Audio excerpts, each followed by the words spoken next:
Can you show how you wrap your base, please? Of course I can, and only because you said please. This is just the way that I've wrapped. I've done 2 eternal bouquets this way, and I have loved how it comes out. And right before we start, please do not get discouraged when it comes to wrapping. It took me, I think, 3 or 4 eternal bouquets and like 2 real bouquets in order to learn how to wrap. So you're gonna start by taking a triangle of your paper. Did I just say triangle? This is 1/4 of a whole sheet. You're then just going to fold inwards, both of them, kind of like a burrito. So once you have it folded hot dog style, you're just going to now hot glue the end so it's not sticking up. Now you should have something like this. A lot of people use just one sheet to wrap their base, but I hate that sometimes you can see the cardboard through it, which is why I just use 1/4 of a paper, fold it a few times so that way you can't really see the cardboard under. Now this is a good example as to why I like to wrap this first before I put this, but because I was in a rush to finish this, I forgot to wrap my base first.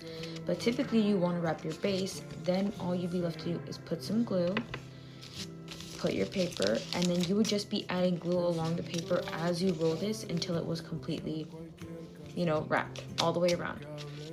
But because in this case I want to wrap this one, it's going to be a little bit harder, which is why you always need to wrap your base first. I'm going to put some glue at the end here where the cardboard meets. That's where I like to start since this is the back of my base. I'm going to put a line of glue. Can you see? Yeah. Putting a line of glue, and then we're just going to put just a teeny bit this way and just a teeny bit up here. Line it up straight and press down. Okay?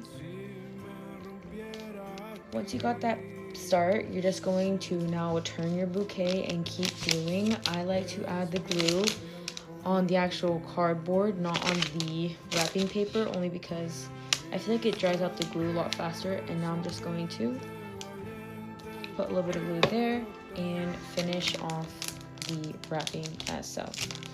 And if I were you, I would skip putting glue in the middle.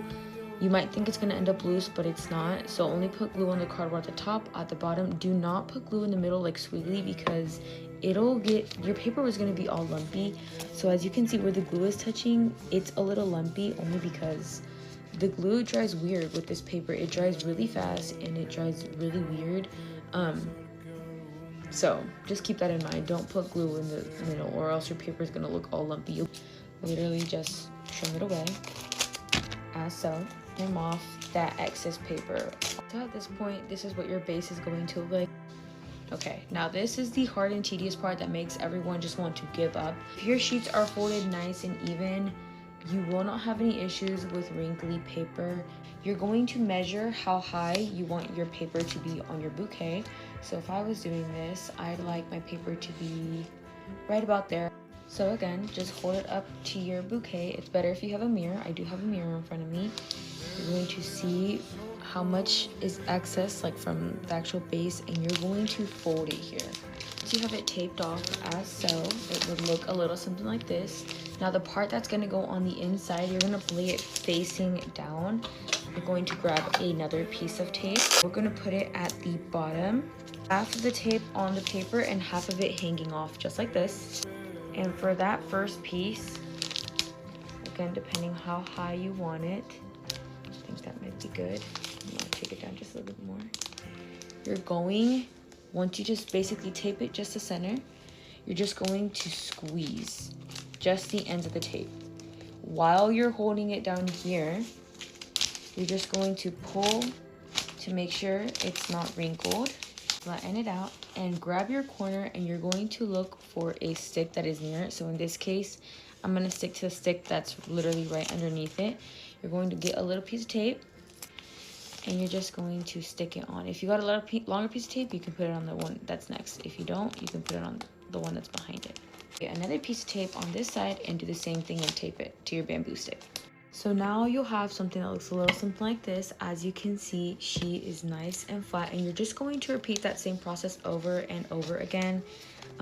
Putting the tape at the bottom, focus on the bottom first. Once that's nice and taped down, then you're going to start pulling in where you see wrinkles and whatnot.